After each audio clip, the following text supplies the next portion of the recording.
High friends, welcome back to my channel. तर इथे ना सकाळची वेळ आहे ही. म्हणजे उठल्यावर मी विचार करत होते, आज छान ऊन पडलं आहे तर मला ना हे बेडशीट चेंज करायची होती. खूप दिवस झाले चेंज नाही केली होती.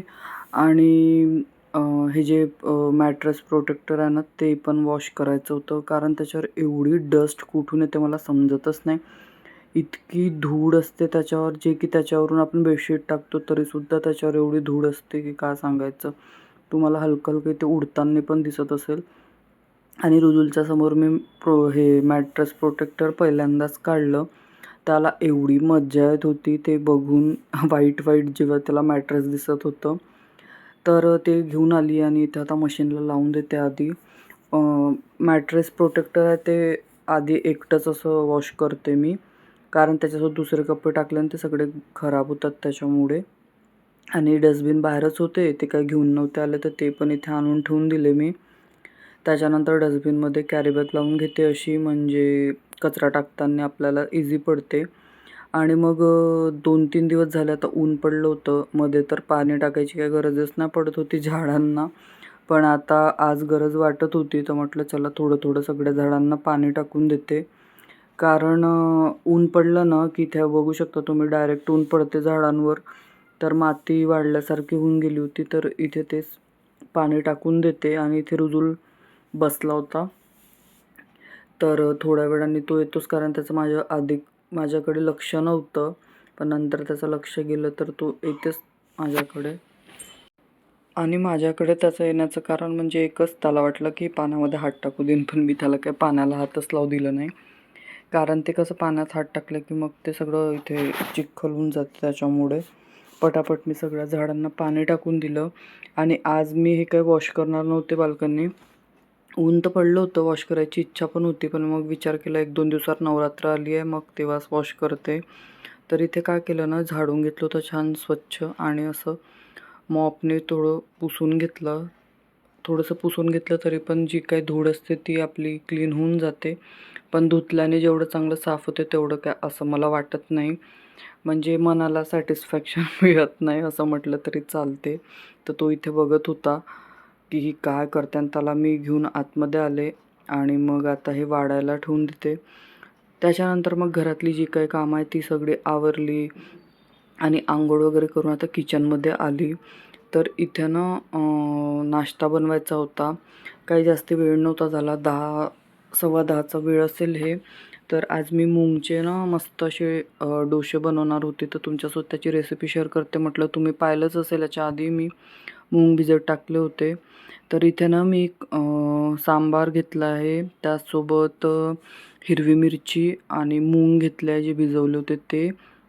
त्याच्यानंतर त्याच्यामध्ये ना जे बेसिक मसाले असतात, हळद आणि मीठ टाकून दिलं, कारण हिरवी मिरची टाकली आहे त्याच्यासाठी तर. आणि थोडा जिरा पावडर टाकला, त्यासोबत थोडंसं दही टाकणार आहे मी. दही टाकल्याने कसं ना ते छान सॉफ्ट बनते, कारण रुजुलला द्यायचं आहे तर ते कडक मला नकोच आहे, सॉफ्ट पाहिजे आहे. आणि मग त्याचं असं छान पेस्ट करून घेतलं. थोडंसं अद्रक लसणची पेस्ट पण टाकली होती. आणि त्याला असं त्याचं बघू शकता मस्त असं मिक्सचर बनवून घेतलं. आणि ते आता एका भांड्यात काढून घेते. भांड्यामध्ये थोडंसं पाणी टाकून त्याचं पण घेऊन घेते, कारण भांड्याला लागलेलं असते. तर ही सवय कोणाला नक्की सांगा, भांडं धुवून घ्यायची. मग त्याच्यानंतर इथे 1 चमचा ना तांदळाचं पीठ पण टाकलं आणि त्याला छान असं आता फेटून घेता, याच्यात मिक्स करून घेते मस्तपैकी. एकाच डायरेक्शनने फेटायचं म्हणजे छान फेटलं जाते ते. आणि मग त्याच्यानंतर आता इथे मस्तपैकी डोसा बनवून घेणार आहे. तर इथे ना तवा गरम करून घेतला, त्याला थोडं तेल लावून घेतलं. आणि रुजुलला हे थोडं अट्रॅक्टिव्ह वाटायला पाहिजे म्हणून मी त्याच्यासाठी असे छोट्या साईजचे म्हणजे बनवत होती डोसा. तर इथे बघू शकता, बघूनच किती सुंदर वाटत आहे ना, आणि टेस्ट तर मस्तच वाटते. खूप छान वाटत होते खाताना पण. मग याला थोडंसं दोन्ही साईडने छान असं पलटून शेकून घेणार आहे, थोडं तेल लावून. थोडंसं तेल लावलं ना तेव्हाच हे कसं छान वाटते. तर हलकं थोडं तेल टाकत होते आणि दोन्ही साईडने छान पलटून मस्त असं शेकून घेतलं. आणि त्याच्यानंतर मी स्वतःसाठी मस्त मोठासा डोसा बनवला होता. तर तुम्ही बघू शकता तुम्ही जर हवं असलं तर याच्यामध्ये व्हेजिटेबल्स पण ॲड करू शकता, ते पण छानच वाटतं, पण मी काय नव्हतं टाकलं.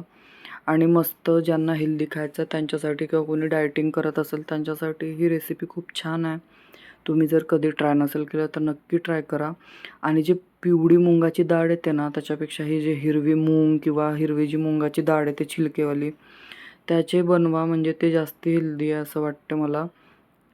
तर इथे बघू शकता इतके मस्त पटापट सगळे बनवून घेतले मी. आणि मस्त असे याच्यात मिरची वगैरे टाकली, त्याच्यासोबत दुसरं काही खायची गरज नाही वाटत होती. मग इथे मी बनवतच होती, लास्टचं माझं बनवायचं बाकी राहिलेलं होतं. तर रुजूलला इथे काही धीर नाही, त्याने बघून घेतली काहीतरी बनवत आहे, तर तू इथे बघू शकता तिथे हात पुरवून खाण्याचा प्रयत्न करत होता. मग ना त्याला बघायचं पण होतं की इथे काय चाललं आहे. मग थोडंसं त्याला घेतलं, वर दाखवलं आणि एक घास त्याला चारलं, तेव्हा त्याला समाधान झालं. मग तो तिकडे गेला आणि मी याच्यासाठी तिकडे जाऊन बसले नाही, कारण माझं शेवटचंच राहिलेलं होतं. तर मी म्हटलं हे बनवून घेते आणि मग निवांत बसून त्याला चारून देते. तर आजकाल तर त्यांना नवीन शौक चढला आहे की त्याला आता काही पण वस्तू स्वतःच्या हाताने खायची आहे. तर त्याचं तेही एक वेगळंच चालू असते. तर इथे येऊन अजून हात लावून गेला असतो आणि मी त्याला सांगत होते गरम आहे, गरम आहे, गरम आहे. तर तो इथे बोट लावून बघत होता आणि बघा मला कसं ओढत आहे की चल तिकडे घेऊन आणि मला चारून दे. तर असं सगळं इथे काम करताना याचंही वेगळं चालू असते. मग इथे मस्त पटापट बनवून घेतला, निवांत तिकडे जाऊन बसते आता थोडा वेळ फॅनमध्ये. कारण सकाळी उठली तेव्हापासून सतत माझी धावपळ चालू होती, कारण हे घरी नव्हते. तुम्हाला माहीतच आहे टूरवर गेले आहेत. तर हे सगळं सकाळपासून करणं म्हणजे काय सोपं नाही आहे. कारण आपली जी कामं असतात ते होऊन जातात, पण बाळासोबत हे सगळं करणं थोडंसं मुश्किल होते, कारण मध्ये-मध्ये त्याचंही असते. आणि एवढ्या वेळात बघा माझं ते प्रोटेक्टर पण धुवून झालं होतं, तर ते मी वाळत टाकलं बाहेर. ऊन तर मस्तच पडलं होतं, आज काही टेन्शनच नव्हतं ऊनचं. आणि याचं आता ना हे बेडवर चढण्याची प्रॅक्टिस चालू आहे. तर थोडं फक्त आता बाकी आहे. बाकी ज्या बेडरूमचं बेड आहे ना त्याच्यावर याला चढायला जमते, पण ही वाली जे बेड आहे ना थोडं उंच आहे, तर इथे त्याला जमत नाही बरोबर.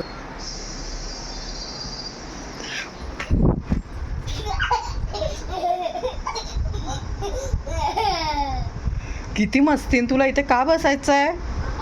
आ लागून जाईल बेटा, मागे इकडे ये. तर तुम्ही बघितलंच त्याला किती मजा येते तिथे वरती चढायला. आणि आज तर त्याला तिथेच बसायचं होतं, कारण ते मॅट्रेसवरचं सगळं काढलं होतं मी. ते व्हाईट व्हाईट आणि सॉफ्ट सॉफ्ट मस्त वाटत होतं त्याला. तो आज दिवसभर तिथे चढणं, उतरणं, बसणं, कूदणं हेच चालू होतं त्याचं. मग त्याचं तिकडचं थोडंसं हे झालं. मग इकडे किचनमध्ये आली. मी म्हटलं आता नाश्ता तर झाला आहे. हेवीच झालं होतं, मला तर काय एवढी भूकच नव्हती आता. पण म्हटलं दुपारी जेवणासाठी वरण भात लावून घेते, म्हणजे त्याचं तरी होऊन जाते. आणि मला जर वाटलं तर मी खाईन, नाही तर मी काय खाणार पण नाही. आणि एकटीसाठी अजून वेगळं काय बनवायचं, तर मी वरण भातच लावून घेतला होता दोघांसाठी पण. तर त्याच्या आधी म्हटलं जी भांडी धुवून वाढलेली होती ना इथे बास्केटमध्ये, ते लावून देते, तर तेच इथे लावत होते. मग 1-2 भांडे थोडे ओले वाटत होते, तर त्यांना असं ना पुसून घेतलं मी टिश्यूनी. कारण ते ओले भांडे जर आपण तिथे लावले ना, एक तर तिथे जंक पण लागते आणि पूर्ण वास येते ट्रॉलीमध्ये. त्याच्यामुळे आणि आत्ताच मी खूप चांगल्याने क्लीन केलेलं आहे सगळं, तर ते आता सध्याच घाण करायची काही इच्छा नाही आहे माझी. त्याच्यामुळे तसंही मी कधीच तिथे ओले भांडे ठेवत नाही, कारण मला माहिती आहे त्याला जंग लागते. आणि आपण दुसऱ्यांच्या घरात राहतो म्हटल्यावर त्यांच्या पण घराची केअर केलीच पाहिजे. तर इथे आता तेच वरण भाताची तयारी सुरू होती माझी. तर इथे डाळ तांदूळ घेऊन घेतले आणि बाहेर मी बघत होते उन्हामध्ये पाऊस तर नाही येत आहे, कारण कधी कधी असं होते. कारण ना बाहेर मला पाण्याचा आवाज येत होता, कोणतरी काहीतरी कुठून तरी पाणी पडत होतं वाटते. तर तेच मी ते बघत होते, पण पाऊस काय आला नाही. माझं मस्त सगळं काय वाढलेलं. चांगलं झालं की ते डिसिजन घेतलं मी सकाळी उठल्यावर. नाहीतर मी विचार करत असते ना की धुऊ की नाही, धुऊ की नाही, तर ते राहून गेलं असतं. मग त्याच्यानंतर जेवण वगैरे बनलं. मग इथे जेवण वगैरे करून घेतलं. इथे आता संध्याकाळची वेळ आहे आणि सूर्य आता या साईडला आला, तर बघू शकता बेडरूममध्ये पण छान ऊन पडते आता. आणि हे मॅट्रेस जे आहे ना ते म्हणजे प्रोटेक्टर, ते पण छान वाढलेलं होतं. मी ते टाकतच होते, पण याला धीर नाही. तो तिथे वरती चढण्याचा त्याचा फुल प्रयत्न चालू होता बघ. मी त्याला म्हणत होते थांब थांब. मला असं वाटत होतं गादीकडे ओढली होती ना मी थोडी, तर पडला वगैरे तर आणखी आफत. त्याच्यामुळे. पण त्याने नाही म्हणजे नाहीच ऐकलं माझं. मी तिकडे उभेच टाकत होते, तर तो इकडून चढला. अशी सगळी याची मस्ती दिवसभर चालू असते, काय ना काय, काय ना काय. मग त्याला थोडं उतरवलं. मी म्हटलं बेडशीट टाकेपर्यंत तर थांब खाली, पण त्याला काही थांबायचंच नाही. मग एका मिनिटाला एवढी चीड आली होती मला, कारण तो ना इकडून तिकडून मला टाकूच देत नव्हता. तिकडे जात होती तर इकडून चढत होता, इकडे जात होती तिकडून चढत होता. मग त्याला थोडंसं उतरवून इकडे साईडला केलं, पण त्याने काय माझी ऐकली नाही. मग इथे आता त्याच्यानंतर मी बेडशीट वगैरे टाकून देते मस्तपैकी, आणि तुम्ही तोपर्यंत त्याची मस्ती बघा.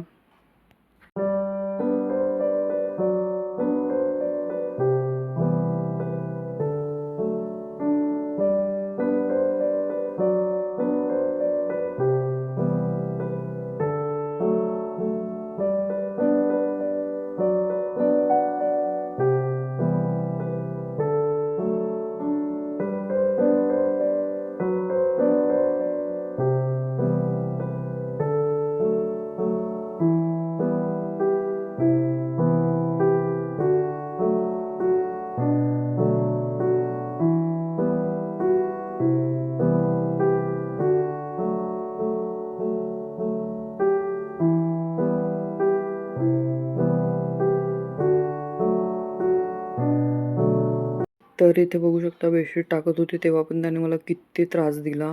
आणि ही बेडशीट इतकी सुंदर निघाली ना, तुम्हाला काय सांगायचं. कापड पण छान आहे, आणि कितीचदा म्हणजे किती दिवसापासून मी यूज करत आहे. इतक्यांदा मशीनला धुवून पण झाली, पण त्याचा ना रंग खराब झाला ना बेडशीटचा, कापड खराब झाला. प्युअर कॉटन नाही आहे, थोडं मिक्स आहे यामध्ये, पण खूप छान आहे. तर इथे बघू शकता, आता तो ना आपला ब्लँकेट घेऊन आला. त्याला ब्लँकेट खूप जास्त प्रिय आहे, तर तो ब्लँकेटशिवाय राहतच नाही. याचं कसं होईल काय कळतच नाही मला. तर तो तिकडे ब्लँकेट घेऊन बसला होता सकाळपासून. आता इकडे त्याला बसायचं होतं, तो आपलं ब्लँकेट पण सोबत घेऊन आला. आणि मी जेव्हा एडिट करत आहे व्लॉग, मला तेव्हाही याला बघून एवढं हसायला येत होतं. मी त्याला 3दा खाली करत होते, 3दा वरती बसत होता. मग त्याचं चाललेलं होतं असं. तर असं सगळं स्ट्रगल आहे सध्याचं. आता काही दिवसाचं आहे, काही दिवसांनी तर आता लगेच पटापट दिवस जात आहे. हळूहळू मोठा व्हायला लागला आहे. आता काही दिवसांनी बघता बघता बघा शाळेत पण जायला लागेल. आणि मग तेव्हा मी विचार करेन की आता शाळेत गेला मी काय करू आता. असं होणार आहे मला. म्हणजे काही दिवस तर जेव्हा स्टार्टिंगला शाळेत जाईल. इथे आज मी एवढी थकली ना हे बेडशीट लावताना, तुम्हाला काय सांगू. माझी पूर्ण कंबर दुखायला आली होती, कारण मी इतक्यांदा त्याला इकडून तिकडे तिकडून इकडे केलं. मग इथे उशीचे कवर वगैरे लावून घेते. आणि रुजूल झाला त्यापासून मला बेडवर एवढ्या साऱ्या उशा ठेवावे लागते, कारण याची मस्ती. बेडवर चढल्यावर काय सांगता येत नाही, उभा होते काय, चालतो काय त्याच्यावर. मग इकडे तिकडे पडला बिडला लागलं म्हणजे आफत. पण एवढ्या दिवसापासून याला कधी असं लागलं बिगलं नाही हे बेड, कारण मी त्याला बघतच असते. तो इकडे बसला म्हणजे बघू शकता, मी त्याला बस म्हणत होते आणि तो इथे उभा होऊन चालायला लागत होता. मला म्हणजे भीती वाटत होती की भिंतीकडे जर तोल गेला, कारण कशी ते मॅट्रेस सॉफ्ट असते ना, तर लागायचं काही हे सांगता येत नाही. त्याला मी म्हणत होते आणि तो पण इथे आपलीच त्याची मस्ती. म्हणजे पडल्यावर इकडे पडेन त्याचंही त्याला काही भान नाही. मी त्याला सांगत तू काय ऐकायचं तयार नाही. तर असं सगळं होतं. तर फ्रेंड्स, कसा वाटला आजचा व्लॉग नक्की सांगा. आवडलं तर एक लाईक नक्की करा. आणि आजच्या व्लॉगमध्ये जास्त काही शूट नाही केलं, पण तुमच्यासोबत बरंच काही मी शेअर केलं. आणि याची प्रॉपर तुम्हाला मस्ती दाखवली मी आजच्या व्लॉगमध्ये काय करते. तर इथे बघू शकता त्याची मस्ती. तर चला भेटू आपण अशाच एका छानशा व्लॉगमध्ये उद्या. आणि आता नवरात्र आलीच आहे 1-2 दिवसावर, तर त्याचे पण ब्लॉग्स येतील. जसं जमेल तसं तुमच्यासोबत शेअर करते. चला भेटू नंतर, बाय.